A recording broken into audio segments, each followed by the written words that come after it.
Lorsqu'on aborde le sujet du renouvellement des générations en agriculture, on aurait tendance à penser au schéma traditionnel de l'enfant reprenant l'entreprise familiale. Mais qu'en est-il réellement? Quelles sont les démarches à suivre pour une transmission réussie? C'est ce que nous avons tenté de savoir avec le témoignage de Rémi Mercier, jeune installé depuis 4 ans sur l'exploitation familiale. Donc je me suis installé en décembre 2020 sur une exploitation polyculture élevage lait sur la commune de Saint-Germain. Donc mon père avait déjà une structure de 160 hectares avec une soixantaine de vaches laitières, pas du tout d'engraissement. Moi j'étais en licence à ce moment-là. Le but n'était pas de m'installer tout de suite parce que mon père avait encore une petite dizaine d'années à tirer à ce moment-là. Et l'opportunité s'est présentée en fait au début de l'année 2020 de reprendre l'exploitation de mon voisin qui arrêtait. C'est une ferme qui était à 100 mètres de chez nous, des parcelles voisines partout, donc ça m'a permis de créer la place pour m'installer sur la commune. Et donc on est passé d'une structure de 160 hectares comme je l'ai dit, avec 60 vaches, à une exploitation de 120 bêtes et 260 hectares de SAU.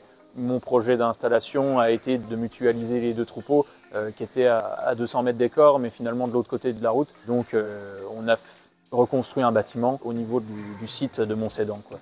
Alors, comme tout porteur de projet qui souhaite s'installer, Rémi Mercier a démarré son parcours d'installation en passant au point accueil installation. Donc le point accueil installation, c'est une structure qui est indépendante de la Chambre d'agriculture. C'est la porte d'entrée de tout parcours à l'installation où le porteur de projet est informé sur les aides à l'installation qu'il peut mobiliser et toutes les étapes de l'installation. Une fois cette étape faite, le porteur de projet est orienté vers la Chambre d'agriculture.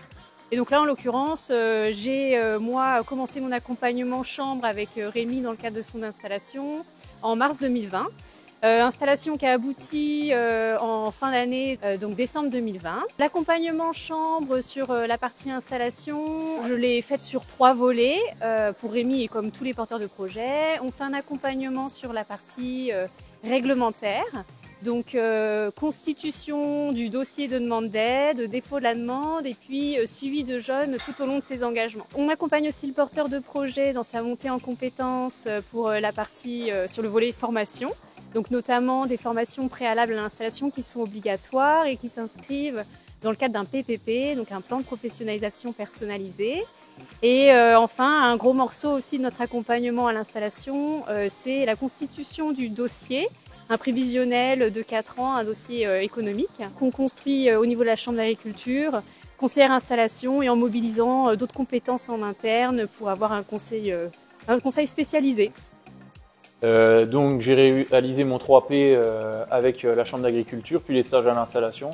Pour mon installation, quand je me suis mis d'accord pour attaquer les démarches avec Montcédan, on a fait une étude économique, mais vraiment purement économique, avec les résultats de la ferme familiale, quoi. Dans la continuité du parcours à l'installation, il y a eu la phase de la construction du PE, et donc il nous a permis déjà d'aborder des points économiques et de recroiser avec l'étude qu'on avait déjà faite.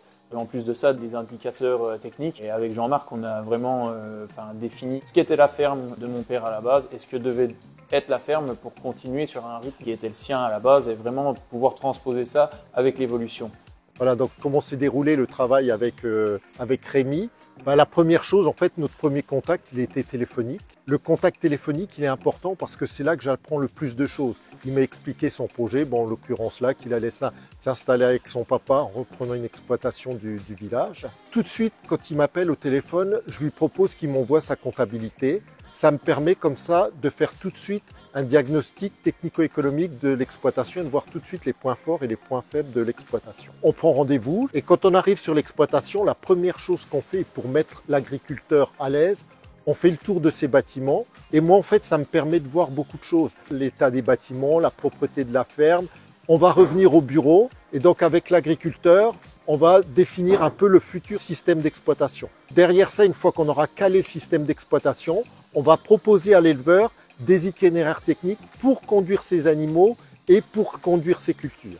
Ensuite, mon travail au bureau, il consiste à bien revérifier tout ce qu'on a fait avec l'éleveur. Je remets bien tout au propre et surtout, à partir des éléments de système et des éléments techniques qu'on a élaborés avec l'éleveur, je refais une simulation économique de son projet pour définir le potentiel de BE et surtout le maximum d'annuités à ne pas dépasser. en sachant qu'ensuite cette simulation économique, elle a servi en l'occurrence ici à Laura pour établir le projet d'entreprise. Et bien sûr, je retourne chez l'éleveur pour lui présenter le projet définitif et éventuellement on apporte quelques corrections avant que je transmette le dossier à Laura.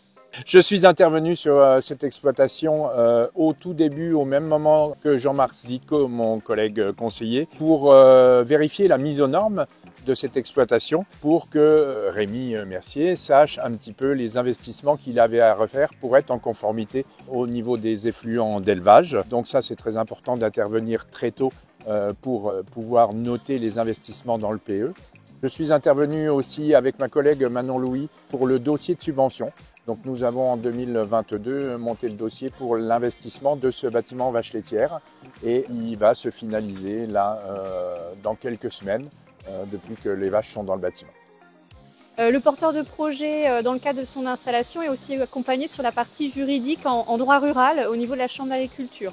Donc on a une conseillère, Sophie Guillemin-Chéby, qui rencontre tous les porteurs de projets et qui va vérifier la sécurisation des clauses de transfert de foncier et puis renseigner le porteur de projet pour savoir s'il a des autorisations préalables à réaliser dans le cadre de son installation. Donc au final, toutes ces interventions, ça permet à un jeune de préparer son dossier d'installation entre 9 mois et 1 année, on va dire, ce qui a été le cas donc pour Rémi. Souvent, cet accompagnement à plusieurs voies rassure le jeune. Ça permet d'avoir un dossier solide qu'on peut ensuite présenter aux financeurs et puis à l'administration pour obtenir les aides à l'installation. Et voilà, quand on a des financements, les aides à l'installation, après on est tous super contents pour le porteur de projet et là c'est la grande aventure qui commence pour lui. Finalement, nous retiendrons qu'une reprise d'exploitation, même intrafamiliale, comporte des étapes indispensables à ne pas manquer. Pour cela, n'hésitez pas à faire appel à des organismes qualifiés, comme la Chambre d'agriculture, capables de vous accompagner dans bon nombre de vos démarches.